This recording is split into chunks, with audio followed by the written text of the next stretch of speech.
जय श्री कृष्ण। परमपिता परमात्मा की कृपा से आप सभी लोग अच्छे होंगे। मनुस्मृति में भगवान मनु ने बड़ी कृपा करके एक श्लोक दिया कि जन्मना जायते शूद्र कर्मणा द्विज उच्यते, अर्थात जन्म से सभी लोग शूद्र पैदा होते हैं और कर्म के आधार पे जैसा जो कर्म करता है वो उस आधार पे उस योग्य कहलाता है। परंतु आज हम 21वीं सदी में जी रहे हैं। आज भी समाज में बहुत सारी त्रासदी और बहुत सारा प्रादुर्भाव और बहुत सारी घटनाएं ऐसी देखने को मिलती हैं जो दिल को झकझोर के रख देती हैं। उत्तर प्रदेश के इटावा के एक गांव में एक दिल दहला देने वाली घटना सामने आई।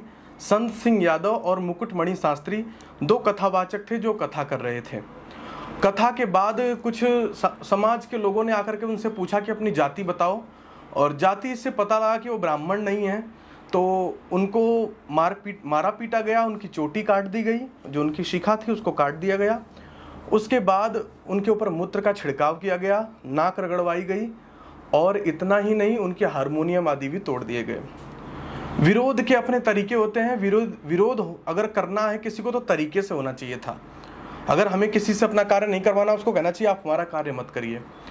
परंतु जिस प्रकार से उनको मारना पीटना और मूत्र का छिड़काव किया गया, ये बहुत ही दिल दहला देने वाली घटना है।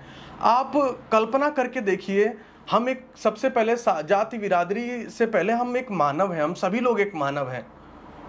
क्या प्रेम भक्ति ज्ञान का कोई धर्म होता है? प्रेम का क्या धर्म है? ज्ञान का क्या धर्म है? भक्ति की क्या धर्म है? कोई धर्म नहीं होता। आप कल्पना करके विचार करके देखिए कि यदि एक कुत्ता भी आपके आसपास हो और कोई उस पे मूत्र छिड़क दे तो लोग, चार समाज के लोग कहेंगे अरे क्या कर रहे हो आप, ये कैसी हरकत कर रहे हो। वो सोचिए वही इंसान थे। इंसानों के ऊपर इस प्रकार का व्यवहार तो सरासर निंदनीय है। वो किसी भी जाति से आते हो, मैं कहता हूँ कोई ब्राह्मण ही हो, कोई क्षत्रिय हो, कोई वैश्य हो, कोई शूद्र हो, किसी भी जाति का कोई व्यक्ति हो, किसी के ऊपर भी मूत्र का छिड़काव बहुत ही निंदनीय है। और यदि ऐसा हुआ है तो ये अपने आप में बहुत अपमान की बात है। ध्यान रखिए, भक्ति की, प्रेम की, ज्ञान की कोई जाति नहीं होती। भगवान कृष्ण यदुवंशी थे, यदुकुल में जन्म लिया उन्होंने, पर वो पूजे गए, पूजनीय कहलाए, भगवान कहलाए। हमारे सामने बहुत सारे ऐसे उदाहरण हैं जिनको हम देखें। अगर भगवान राम ने सबरी से नवधा भक्ति का ज्ञान लिया था, भगवान राम ने सबरी से नवधा भक्ति का ज्ञान लिया था। बताइए सबरी कौन से ब्राह्मण कुल में पैदा हुई थी? पर नहीं, भगवान के पास विवेक था, वो जानते थे, ये उन बंधनों से मुक्त थे। हम रैदास को देखिए, रैदास बहुजन समाज से थे, पर फिर भी उन्होंने एक अच्छे संत का जो कहूं कि दायरा था वो प्राप्त किया। अनेक ऐसे उदाहरण हैं। कबीर को देखिए, जुलाहे थे कबीर, पर उसके बाद कितने बड़े संत कहलाए आगे चल करके।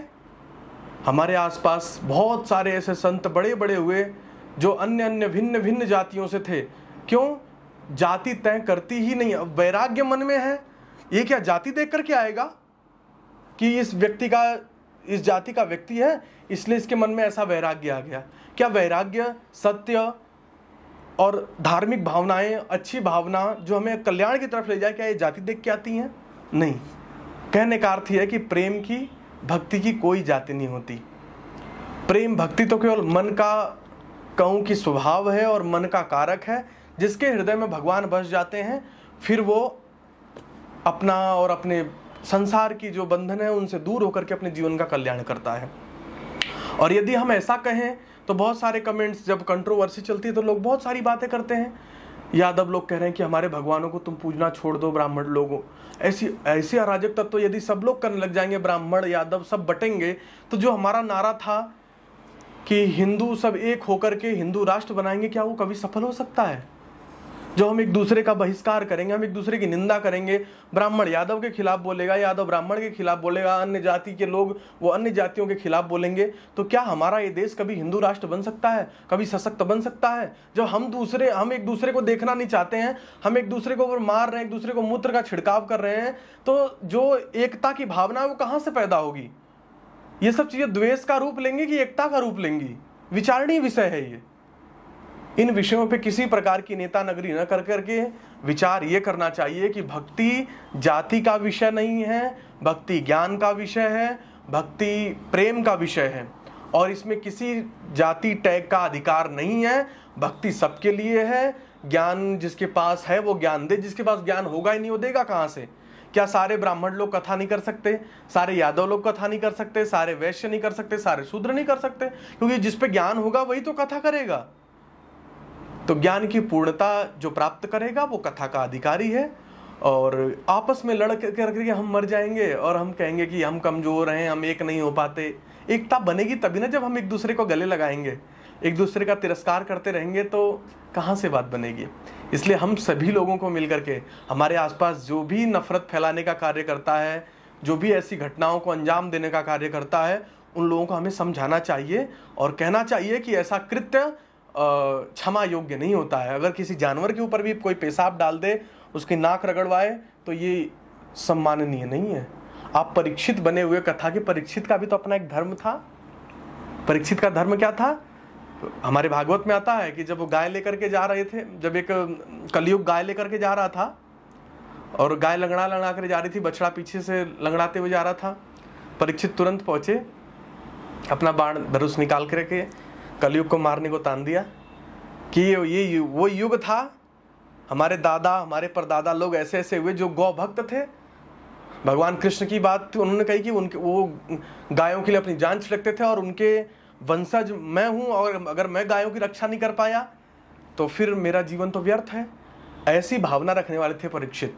तो यदि हम परीक्षित बनते हैं तो हमें परीक्षित के भी कर्तव्यों का ध्यान रखना चाहिए और हम बंटने की जो भावना है उसको ध्यान रख करके ऐसे जाति चीज़ों को उजागर करके अपने जीवन को मूर्खता की ओर नहीं अग्रसित करना चाहिए। अपना कल्याण करना चाहिए, भगवान का नाम लेना चाहिए और प्रार्थना हमारे जीवन को श्रेष्ठ बनाती हैं।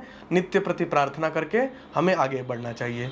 इतना ही कह करके मैं अपनी वाणी को विराम देता हूँ। आप सभी लोग समझदार हैं। मैं किसी से बैर भाव रख करके किसी के प्रति निंदा करना मेरा उद्देश्य नहीं है। मेरा उद्देश्य सबको जोड़ना, सबको साथ लेकर के अपने भगवान की, अपनी बातों को, अपने जो ज्ञान वैराग्य की जो चीज़ें हैं उनको सब तक पहुँचाना है। इतना ही कह के मैं अपनी वाणी को विराम देता हूँ। जय श्री कृष्ण। महाराज श्री से जुड़ने के लिए चैनल को अभी सब्सक्राइब करें।